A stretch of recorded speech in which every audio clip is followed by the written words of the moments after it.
یا رب صلی الحمد للہ نحمده ونستعینه ونستغفره ونؤمن به ونتوکل علیہ ونعوذ باللہ من شرور انفسنا ومن سیئات اعمالنا من يهده الله فلا مضل له ومن يضلله فلا هادي له ونشهد أن لا إله إلا الله وحده لا شريك له ونشهد أن محمدا عبده ورسوله وصلى الله عليه وعلى آله وأصحابه وسلم. قال الله تبارك وتعالى في القرآن المجيد: أعوذ بالله من الشيطان الرجيم بسم الله الرحمن الرحيم وسيجنبها الأتقى الذي يؤتي ماله يتزكى وما لأحد عنده من نعمة تجزى إلا ابتغاء وجه ربه الأعلى ولسوف يرضى. صدق الله العلي العظيم وصدق رسوله النبي الكريم ونحن على ذلك من الشاهدين والشاكرين والحمد لله رب العالمين. محترم المقام، واجب الاحترام، معزز بزرگوں، ساتھیوں، بھائیوں، السلام علیکم ورحمۃ اللہ وبرکاتہ.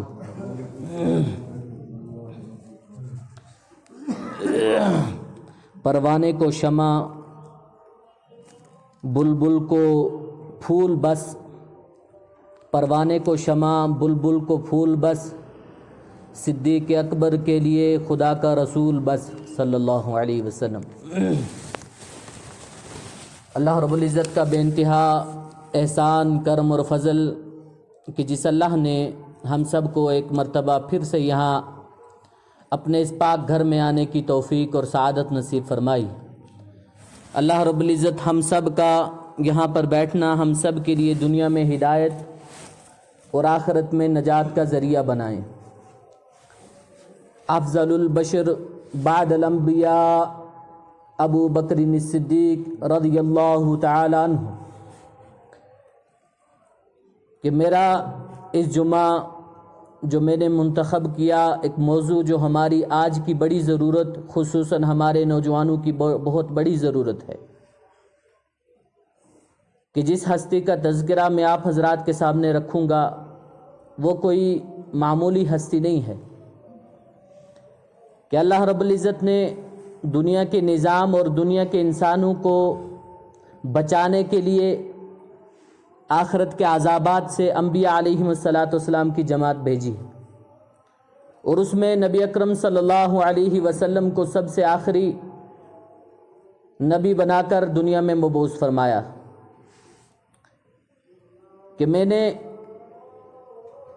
کہ حضرت ابو بکر صدیق رضی اللہ عنہ کی شان اور ان کی اہمیت، ان کی خصوصیت کہ اسلام کی نقطہ نظر سے کیا ہے، میں آپ حضرات کے سامنے رکھوں. کہ اللہ نے حضرت ابو بکر صدیق رضی اللہ تعالی عنہ کو ایک مقام بخشا ہے کہ ان کا جو سر تھا وہ اتنا مبارک سر تھا کہ تمام نبیوں کے بعد اور خصوصاً نبی اکرم صلی اللہ علیہ وسلم کے بعد اگر امت کی سرداری کا تاج کسی سر پر سجا ہے تو وہ حضرت ابو بکر صدیق رضی اللہ عنہ کے سر پر سجا ہے.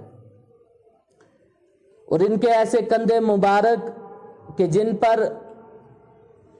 کہ تمام انبیاء کے بعد کہ ان کی امتیں اور خصوصاً نبی اکرم صلی اللہ علیہ وسلم کے بعد ان کی امت